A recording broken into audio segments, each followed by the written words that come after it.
"Watch where you're going, old man," the biker snarled, his face inches from Arthur Pendleton's. Arthur, 85, frail but steadying himself with a cane, had accidentally brushed against the biker's gleaming motorcycle.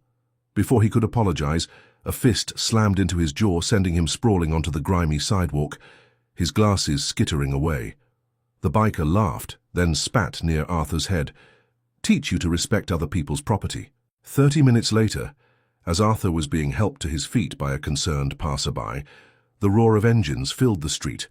Not motorcycles, but a convoy of matte black tactical vehicles, disgorging a team of soldiers who moved with lethal precision.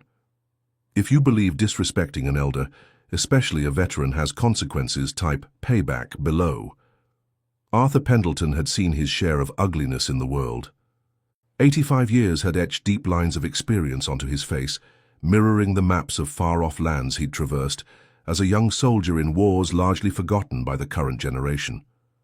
He was a widower, living a quiet, solitary life in a small, government-subsidized apartment, his days marked by slow walks to the local park, visits to the library, and the faded photographs that were his most treasured companions. His body, though frail and reliant on a sturdy oak cane, still held a spark of the discipline forged in basic training decades ago. He rarely spoke of his service, the campaigns in Korea, the covert operations in places that never officially existed, preferring the quiet dignity of his present anonymity. He believed in respect, in quiet courage, and in the fundamental decency of people, a belief that was, on this crisp autumn afternoon, about to be brutally tested. He'd been on his way to the corner store to buy a newspaper and a carton of milk, a simple everyday errand. The sidewalk was narrow, cluttered with overflowing bins from a nearby restaurant. As he carefully navigated around them, his cane accidentally tapped against the polished chrome fender of a large parked motorcycle. A monstrous machine with an aggressive custom paint job. He hadn't even seen the owner nearby. The owner, a man in his late 20s or early 30s named Spike, materialized from the shadows of a nearby alleyway where he'd been smoking. Spike was built like a brick outhouse, clad in black leather, with a scowl permanently etched on his face and tattoos snaking up his thick neck. He was a member of a local outlaw motorcycle club, known more for intimidation and petty crime than for community service. The motorcycle was his pride and joy, a symbol of his perceived toughness. Seeing the old man near it, hearing the faint tap of the cane, ignited his short fuse. "Oi, you, old man!" Spike bellowed, striding towards Arthur, his heavy boots thudding on the pavement. "What do you think you're doing, messing with my bike?" Arthur, startled, turned. "I beg your pardon. Oh dear, did my cane touch your machine? I'm terribly sorry, son, I didn't see it clearly." He gestured with his free hand, a placatory movement. Spike wasn't interested in apologies. He saw an easy target, a chance to assert his dominance. "Sorry ain't gonna cut it, Grandpa," he sneered, invading Arthur's personal space. "You blind or just stupid? This ain't some piece of junk you can just knock around." He jabbed a thick finger towards the motorcycle. "That's a custom Harley, worth more than your entire miserable life." The venom in his voice was palpable.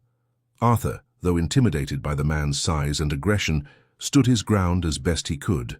"There's no need for such language, young man. It was an accident. No damage appears to have been done." Spike laughed, a harsh, ugly sound. "No damage? I'll be the judge of that." He leaned closer, his breath reeking of stale cigarettes and aggression. "You old fossils need to learn some respect for other people's property. Maybe I should teach you a lesson." Before Arthur could react, before he could even raise his cane in defense, Spike's fist shot out a brutal, unexpected blow that connected squarely with Arthur's jaw. The force of the punch sent the frail 85-year-old staggering backwards, his cane clattering to the ground. He hit the sidewalk hard, his head cracking against the concrete, stars exploding behind his eyes. His glasses flew off, landing near the curb. Dazed and disoriented, Arthur lay there, the taste of blood in his mouth, a searing pain shooting through his jaw and the back of his head. Spike stood over him for a moment, a look of smug satisfaction on his face.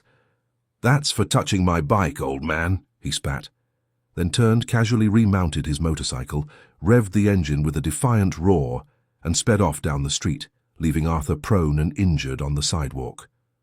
The entire incident had taken less than a minute. A few passers-by who had frozen during the brief violent encounter now rushed forward. A young woman, her face pale with shock, knelt beside Arthur, trying to help him sit up. "Are you okay, sir?" "Oh my God, you're bleeding. Someone call 911. Another man retrieved Arthur's cane and glasses, one lens of which was now cracked. "Did anyone see where that animal went?" he asked angrily, looking down the street where the motorcycle had disappeared. Arthur, groggy and aching, slowly pushed himself into a sitting position with their help. His jaw throbbed, his head swam. "Thank you," he managed to croak, his voice weak. I think I'll be all right." He didn't want an ambulance, didn't want a fuss. He just wanted to go home to lick his wounds in private. The young woman insisted on at least calling for a regular police report.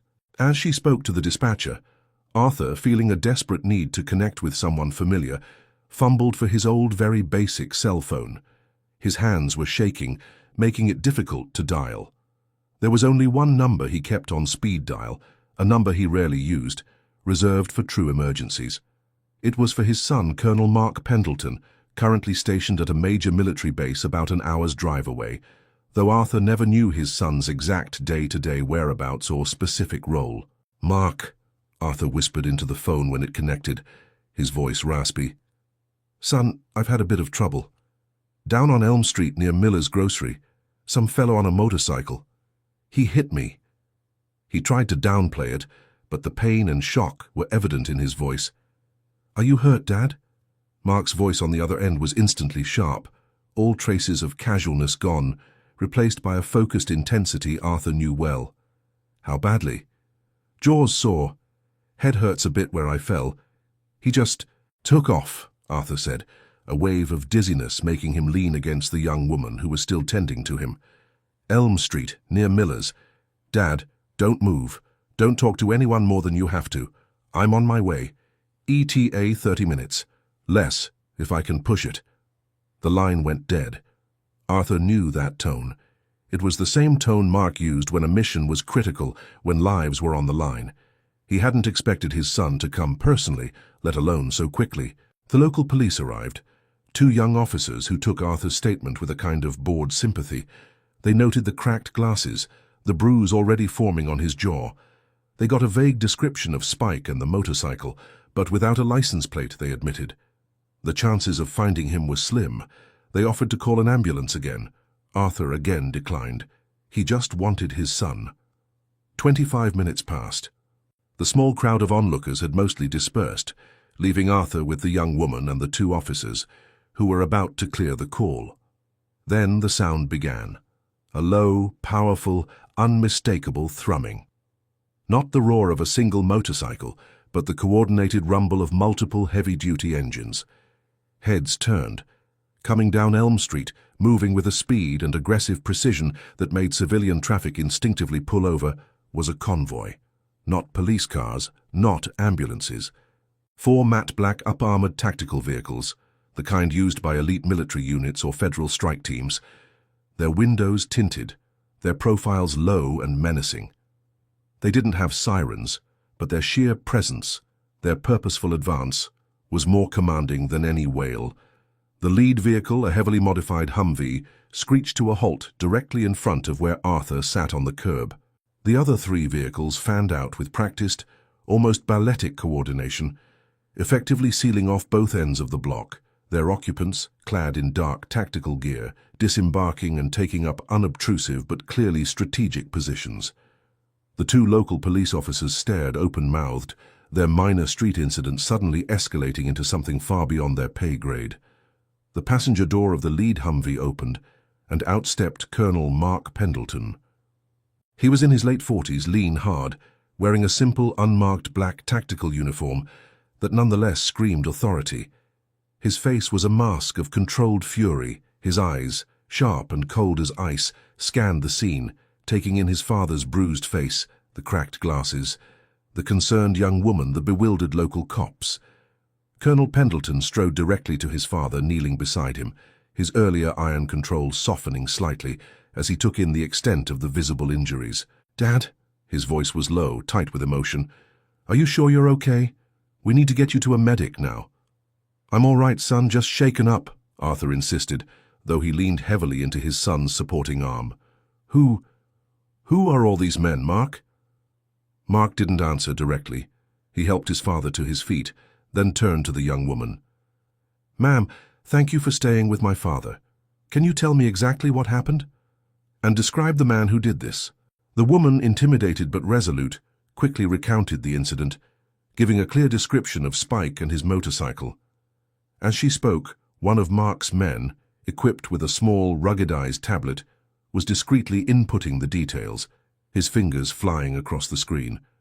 The two local police officers approached cautiously. Colonel? One ventured, recognizing the insignia of rank on Mark's collar, even if the uniform was unfamiliar. We're handling this assault. Do you have information?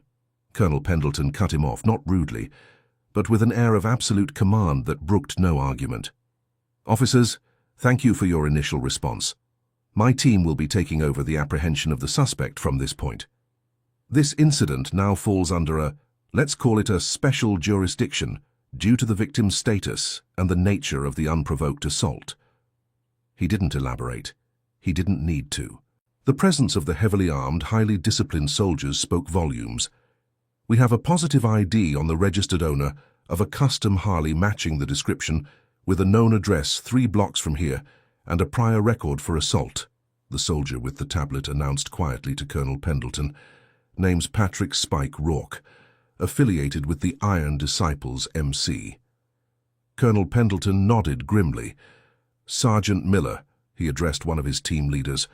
Take Alpha Team. Secure Mr. Rourke. Standard apprehension protocols, non-lethal unless he resists with deadly force.